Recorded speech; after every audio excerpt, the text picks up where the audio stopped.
Well, hello again, everyone, and welcome to our latest webcast that we're bringing you from Travel Weekly as part of our Roadmap to Recovery series. And I'm delighted today to be joined by three travel agents, but they haven't been travel agents for that long, and we're going to find out a little bit about that. But first of all, let me introduce them. So we have Joe Guest, we have Daryl Gardner, and we have Graham Bishop. So I haven't introduced you in your titles because I want to go around and I want you to perhaps first of all, just introduce to us what you're doing now and what you were doing before, because something happened to you all that was very similar during this pandemic, and you've all ended up now in your agency roles. So should we start with you, Joe? Tell us what you were doing before and what you're up to now. Yeah, sure. So I was senior sales manager for ATT Kings for Australia and New Zealand, looking after the UK, Nordics and Netherlands. And we got reduced to part-time pretty quickly, actually, in April when everything sort of started hitting. And then it became quite apparent that the R word, the redundancy, was going to be coming quite close in November. So I got made redundant in November. However, I had started kind of putting out some feelers. I had like 3 months notice around when it was going to happen. And Vordessa Holidays, who I work with now, were actually an account of mine in a previous role at Royal Caribbean. And we'd kept friends. They're actually a home worker set up, and we'd kept friends. I'd worked really well with them before. We sort of spoke to each other and looked at the opportunity of me coming across to expand their cruise side of the business back in the summer. So I actually joined them in the August as part-time, alongside my other role as part-time as head of cruise for them. And then I was really, really pleased with the fact that when I did actually get made redundant, they were able to offer me a full-time role. So yeah, it's going back into the agency side of it, which is actually quite refreshing, because I know I was at TUI for 10 years as a store manager before I joined Royal Caribbean. And whilst I enjoyed not having to deal with the face-to-face of customers sometimes and dealing with more agents, I've always had a passion for the agency side of it. So I would still very often find myself searching for things online or recommending things to friends. So actually it gave me an opportunity to kind of use that side of my skills again. And I've just, yeah, it's been amazing. So very, very grateful for it. Really, really good. All right, well, we'll come back and ask a little bit more about what you're doing. But let's go around the group first of all. Daryl, tell us. I think people are going to recognise you all. You're all well-known people. All the agents are going to know you. But tell us what you were doing and what you're up to now. So yeah, very similar to Joe in some respects. I was the key account manager for G Touring in the southwestern Wales. But for the last 10 years, I was actually a BDM for other companies as well, including Chitalia, Hayes and Jarvis, etc. And what had happened is, obviously back in June last year, I found out that I'd be leaving the company. Obviously, like a lot of people, kind of scratching around, thinking about what I was going to do next. I even thought about Lucy, kind of looking back now, I even thought about getting a lorry license, a HGV license, because I thought, what can I do? My life's been travel. I didn't know anything else. Unfortunately, fast forward, I had a really, really good relationship with Steve Cartwright of Cartwright Travel and Passion for Cruises. And that's thanks mainly to a guy called Ian Dines, who's now at Newmarket, and he was always used to tell me about unique relationships. And even starting back repping on the road in 2011, I built up these great relationships, these unique relationships. And Steve just said to me one day, do you fancy coming and setting up a forum with ourselves to try and transfer their cruise customers over to booking holidays?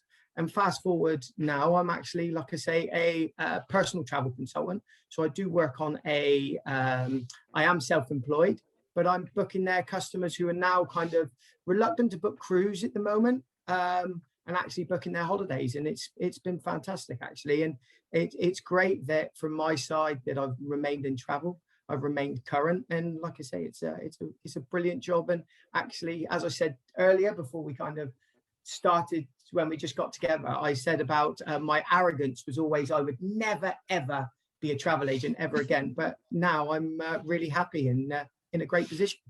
All right, brilliant. I mean, this is so positive, and it's so good to hear, because obviously it's been really tough for people, losing their jobs. Lots of people have been in that situation, but to see that you found your feet and got something else is brilliant. So Graham, let's come to you. You were also at G Touring. Yeah, so I think for me it was slightly different, because this was actually always a long-term goal of mine. So this was a discussion that was actually had probably 18 months ago, maybe 2 years, with the current franchise model that I'm with at the moment, which is Go Cruise and Travel. So at first it was how we looked at perhaps developing a business model over kind of 2 years. But the eventual goal was to relocate back to Cornwall, because, as you said, I was with G Touring as a key account manager for London and the Southeast. And then the pandemic hit. And for me, everything kind of aligned. I took redundancy from G Touring, which meant that my contract finished on a particular date. The house that we were renting at, we had a 3-year contract that finished on that particular date, and we were kind of like, everything's happened for a reason, so let's bite the bullet, pack up, relocate to Cornwall, and it's gone from strength to strength from there, to be fair. Brilliant. Well, it's interesting, isn't it, that you've all gone into cruise, and I know obviously Joe, you know that's your background, and actually Graham, it's you, because you were P&O for a while as well. So yeah. But cruise is tricky at the minute, but we'll come on to that in a second. But just to get an idea of how you felt, because if people are watching this who may be still facing what you've had to go through, and they might be really nervous, or they might have lost their jobs and they're trying to find something else, could we just go around and, you said, Joe, that you had a little while to sort of plan, but it must have been still quite scary knowing that there weren't loads of jobs around. So how did you feel at the time? Very scary. And I think because I was lucky, like I said, we were made part-time to be able to retain the business. That was a nationwide thing with the Travel Corporation at the time. So it was quite a while after a lot of people had been made redundant that I started thinking, actually, hang on a minute, I'm always behind opportunities now because there's a lot of people in front of me. So that was quite a worry. And then when I had the inevitable phone call in the July to say actually it would be redundancy and it would be in 3 months' time, and again, I'd only been in the role 18 months, so there wasn't any financial support with it. It was very much panicky, and also because you're in a role because you love it and you're proud that you've got the job, and you absolutely love what you're doing. So it's very emotional from different angles, financially, but also from that side of it as well. But my biggest thing, and same as Darryl has said, is the biggest advice I can give to anybody is pull on the relationships that you've got with people, because even if they can't offer you something, they will be able to listen out, and somebody that's still got a foot in the industry. And that was what happened. Bordessa, Chris and Ma had always been friends of mine, and we kept in touch anyhow.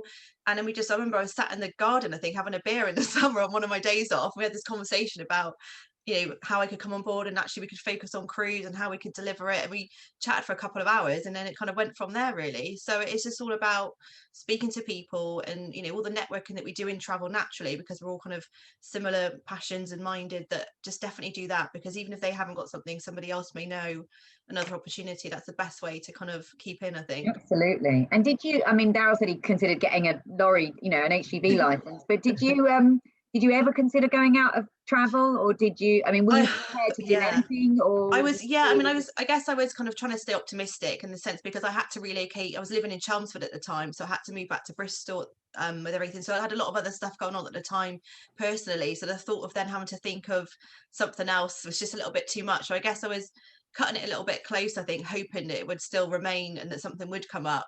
But I have, I did actually have a phone call with Graham at one point as well about maybe looking out and sort of setting out on my own.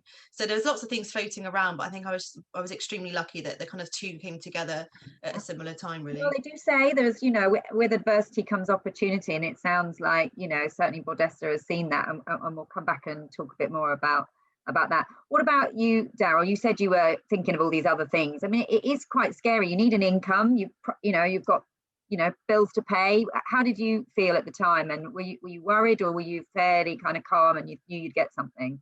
Yeah, I think it was kind of probably both.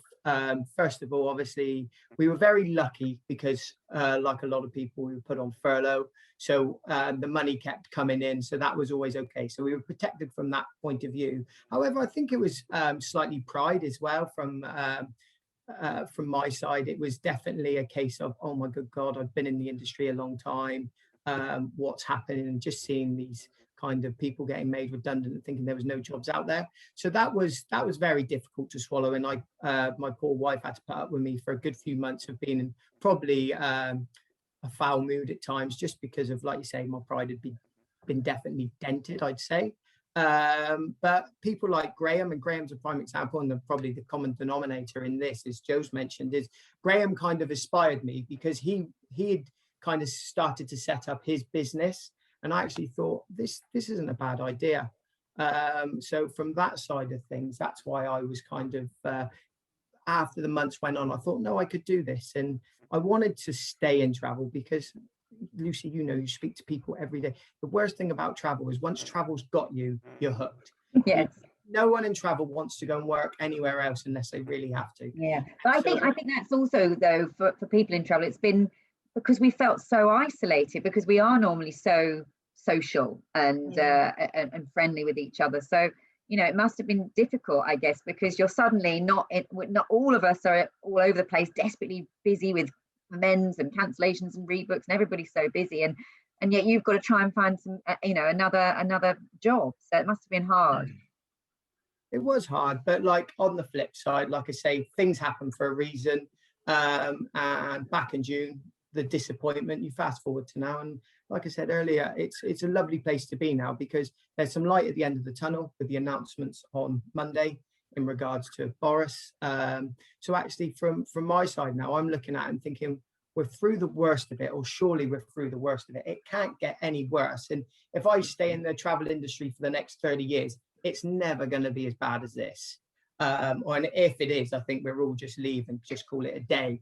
But yeah, I think we're in that situation. Let's go with your first summary. I think we've got to hope this is the worst. Yeah, so there's hope now. And I do think that if anybody who's working in the industry, we can just get through this next few months.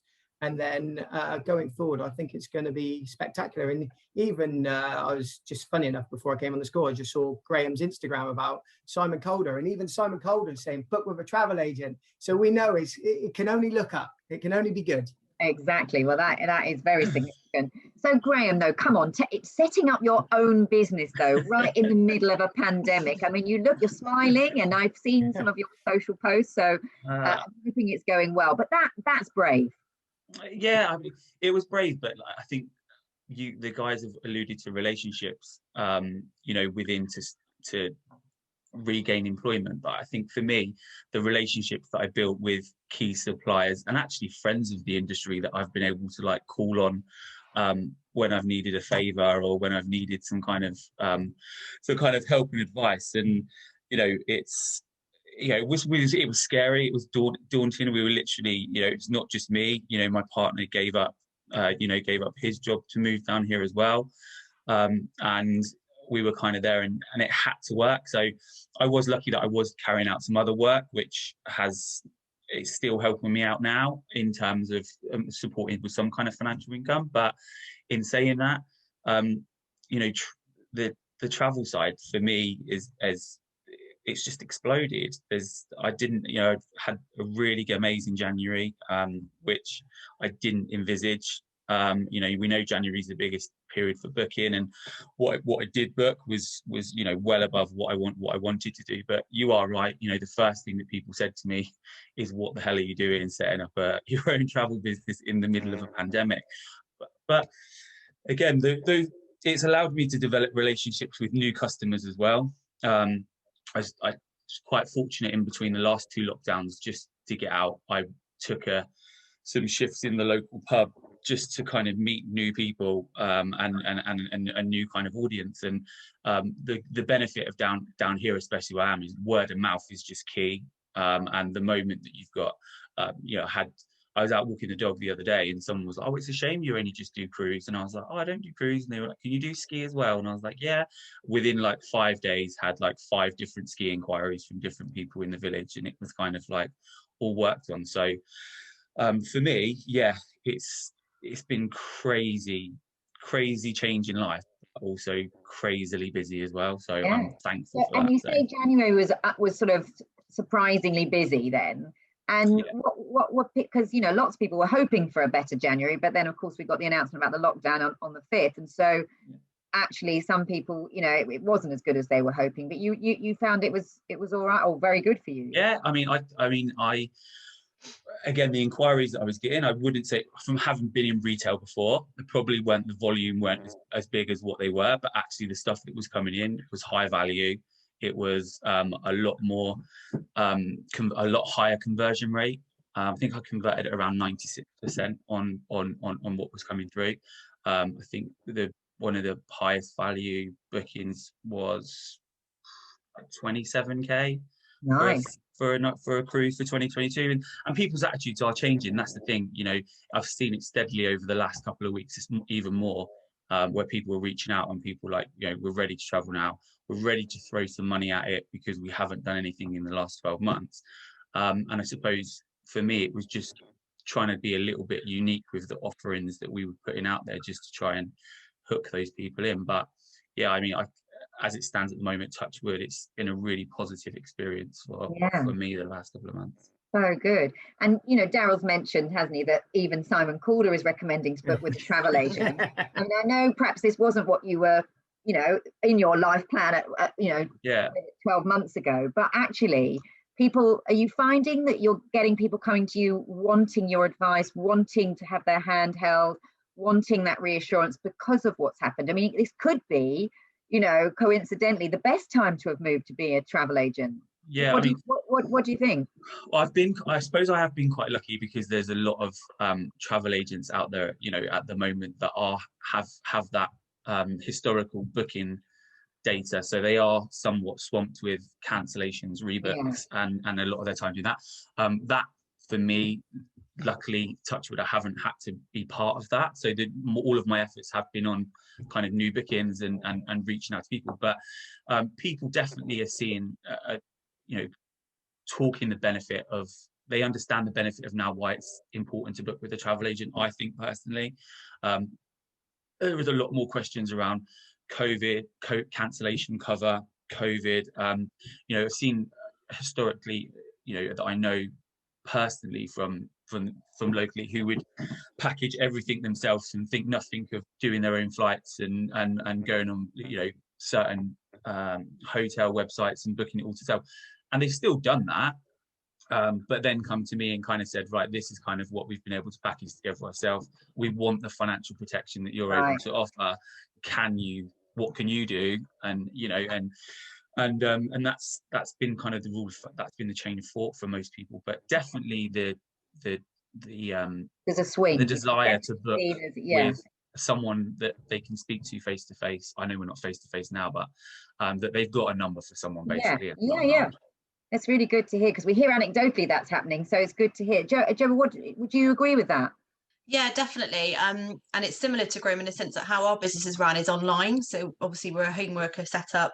We run a lot of our business via the website and mainly Facebook. So that for us was a big thing of how do we get that message across around the you know, the protection that you get when you're not necessarily having the face-to-face contact. And my previous years of being a travel agent was always in retail, so you're able to kind of tell the story a bit more and bring it to life. So we've looked at how we've done that and made sure that the key messages are going out around the fact that if you book a package with us, and when we actually quote packages, we actually say, you know, the nice thing about this is it's a package, it's really easily and effortless if we need to move it or need to cancel it, etc.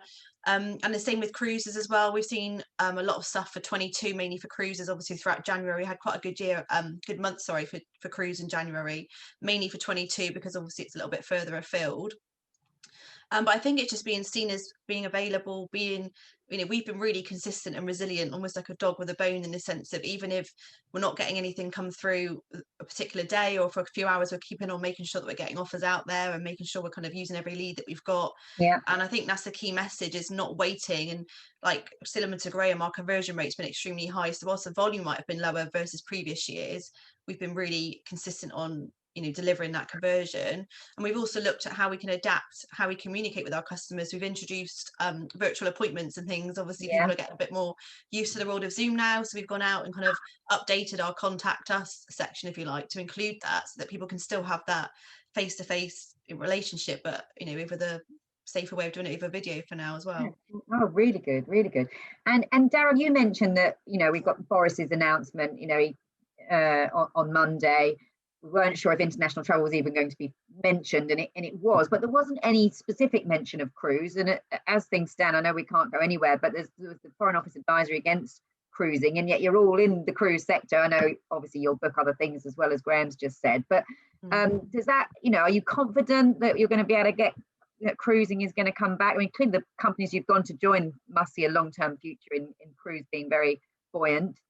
Yeah, Lucy, I could assure you now, if there was a ship parked up at Southampton, there would be a queue outside if they got the green light. That's how desperate people are to get back on. the cruise ships. Now, I don't specialize in cruising myself compared to the other two. Their knowledge of cruising a lot better. But that is a one thing, having joined Passion for Cruises and Cartwright, that is a one thing. A few months back, Cunard had launched a few UK cruises that they were hoping to go ahead. Should have seen the demand for it. It was sky high. So I do think as soon as we get the green light to cruise, I think that customers from all over the UK will be back on those boats and looking forward to seeing the world kind of one of the best ways you possibly can. Yeah, and just to pick up on what Graham said, he was getting lots more questions about COVID and I guess the financial protection and people's, knowing that their money is safe. Are you getting a lot of that? I mean, what are the key concerns when customers are talking to you? I think every customer asks the question. They want to know, obviously, if their money's protected. And what I would say to that is actually, this has probably been the best time from a travel agent's point of view, working with a tour operator. Tour operators are so flexible now. Most tour operators have COVID cover.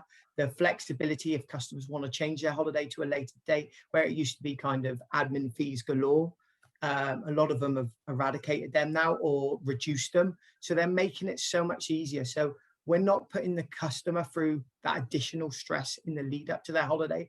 We're making it like we're telling them exactly what the procedure is, but also what they can do if they want to change for a future date. And I think that's really, really helped. And there's the tour operators out there, you have to really take your hats off to them because they've adapted quickly. Yeah.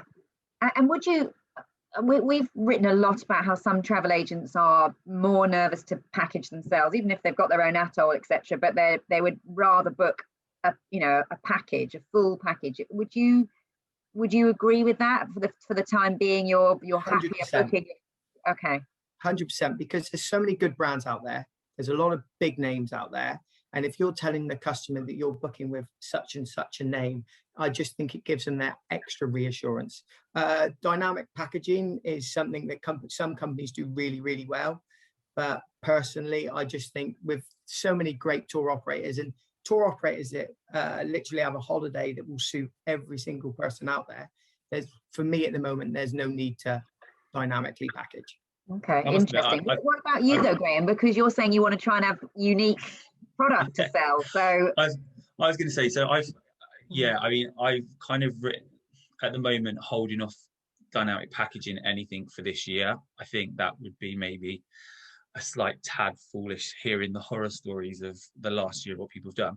But I'm not averse for. I've got a few things going on at the moment for 2022 with different things in. And as far as I think, we're so far out in booking now. I think like last week I quoted for January 2023, which seems like crazy away, but the product's there. And if there is an opportunity to repackage it for next year, then I'll look at it. But Darryl is right. There are a few key suppliers, that, especially ones that have supported like me in the startup, which I'm obviously really thankful, will always gravitate back to them. But then I don't know everything. It's still a learning journey. Like I mentioned the ski inquiries, I kind of sat there and I thought, I have no idea what this person's talking about. Like literally talking about like off-piste. Ski's always been like that. Yeah, how's your lift passes, like ski in, ski out, and I was kind of like, I really need to do some training. Just pronouncing the resorts, isn't it? What happens on that, on that call, Graham? Do you just kind of say, yeah, I'll find out. Absolutely. Absolutely. Know that one. Oh, I would do that as well. Yeah, absolutely. Definitely ski in, ski out. Yeah, I would do that. That's frantically Googling.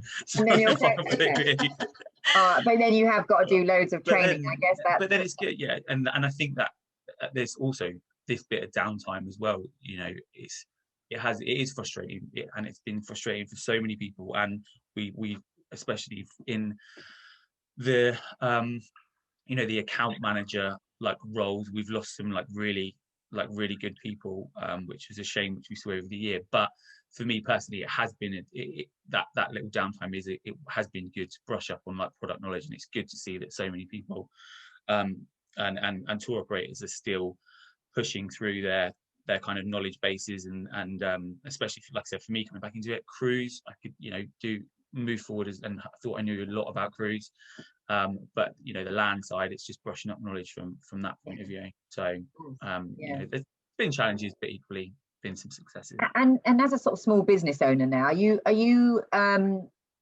sort of looking next week in the budget? Will that be important for you? Or, like lots of people are worrying about what's going to be announced then, because it's going to be quite crucial for some companies. I guess they need the furlough. That's not the same for you, but but some of the rates, etc. Like, is that important for you to hear what comes out of that?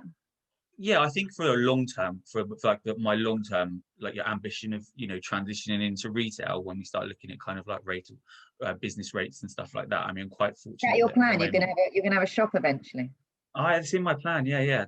There's a 2-year plan, and there is a little retail premises on the highlight, I think. So let's get this next 18 months out of the way, and I'll give you the exclusive. How exciting! No, so much more. I've been quite lucky. I mean, again, that's another whole new world that I didn't kind of think about when it's come to like owning a business, about what the tax implications, having an accountant, all of these kind of things. But it was really good having the accountant that I've got. He's been on the ball. I know I was quite lucky enough to actually get one of the additional restrictions grants. So even though the business is quite infancy, it's fantastic, isn't it? Some agents haven't been able to get them, and they've been probably there for a long time, and yet they've still struggled. So, but I suppose and I think that although I haven't been out crazily marketing, without having any real kind of income to like start the business up, the additional restriction grant has helped in some like towards like kind of like some low level marketing side. So I've been quite fortunate in that. So. Yeah, no, I'm really pleased. So I'm conscious of time, everyone, but I want to just get a couple more questions in. Like, if people are watching this, what would be your advice if they are in a situation where they, haven't got a job, or they're worried about their future security, and they're thinking about becoming a travel agent? It sounds like you'd all recommend it. What would you say, Jo? Yeah, I think definitely, first of all, if you're sat at home worried about things, and make sure you're speaking to somebody else. I think that's been the biggest thing through all of this, is making sure that you're keeping in contact with friends or colleagues, whether existing or previous, just kind of sharing your worries. I think is the biggest thing to make sure you're doing. And then I would just say, never say never to anything. Possibly, if you're really passionate to like staying in the industry, just reach out. There's so many more opportunities now. I think we've all been we're on the road before for tour operators, and we were always stretched to be able to really work with home workers. Whereas I think now there's been a flip in that, and this has really shown that if you're actually set up as a home working business, you've actually had quite you haven't really had to adapt your business too much recently. So I think tour operators going forward will really want to work with home workers a lot more than what they've previously done. So there's an opportunity to look at it from that point of view. And there's quite a lot of companies that are looking for that, potentially looking to grow and expand in that opportunity. So there's always something, and just hold in there, I would say. Always a silver lining. Yeah. Definitely sounds like you three have found it. And Daryl, do you, I know none of us can go out at the minute, but are you going to miss being on the road? I mean, what do you think could be you've obviously been through highs and lows, but what are the sort of pros of what you're doing now, but some of the things you might miss? Probably living with a young 3-year-old girl who kind of wakes up most nights. I am going to miss the hotel nights to myself. I'm not gonna lie about that. Just going to different places. That was one of the beauties of being a rep on the road, that you would go to all these different towns, all these different travel agents. As Jo alluded to earlier, you'd make these fantastic relationships with people. So I'm going to miss all of that, definitely, because it is one of the things about being a rep on the road is you can see why people get caught up in it and they stay in it for a kind of their whole working life, is because it is a lovely lifestyle. It's hard work. Sometimes I don't think travel agents as such may realize how hard it is. They just see us kind of on Facebook or Instagram at parties, awards, etc. But there is a lot of work that goes into it. In between all the so that's one thing I would always highlight. If you are going to do it, there is a lot of work, and it's kind of a lot of late emails at night, etc. But yeah, definitely going to miss that side of things. But I think I'm at an age now personally where I quite like being at home. In this, if this pandemic's taught me anything, it's actually appreciate what I've got around me.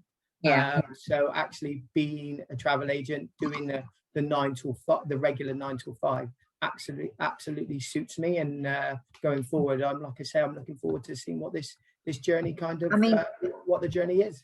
And of course, it's also allowed you to pursue your music career, hasn't it? Obviously, yeah.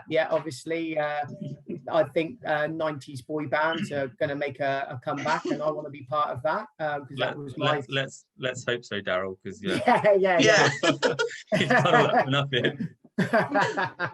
We're being a bit cheeky, but you know, the barbers aren't open. What can we say? Exactly right. You just got to go with it, haven't you? So you look great. You look fantastic. Thank you very much. And I tell you what, people will love seeing you all on this webcast. And listen, let's give you the final word, Graham.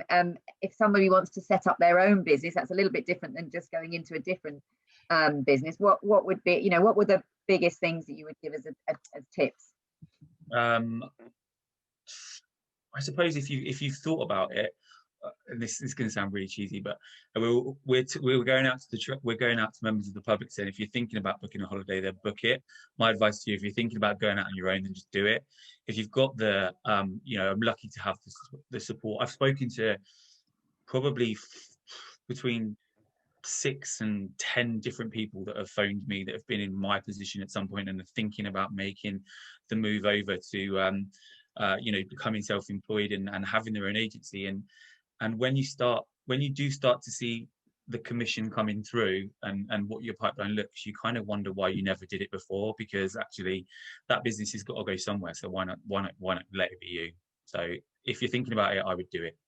Oh, well, listen, I cannot tell you how lovely it is to do a webcast with people that have, you know, obviously been through a tough time and come out the other side, and you're doing really well and you all look so happy. And I think that's going to be really inspirational for anybody watching this. So we're so grateful for your time, and we just wish you all the best. And please do keep us posted about the shop and the development of your cruise business and everything that you're doing as well, Daryl. So please keep us posted. We'd love to write about it in Travel Weekly. Will do.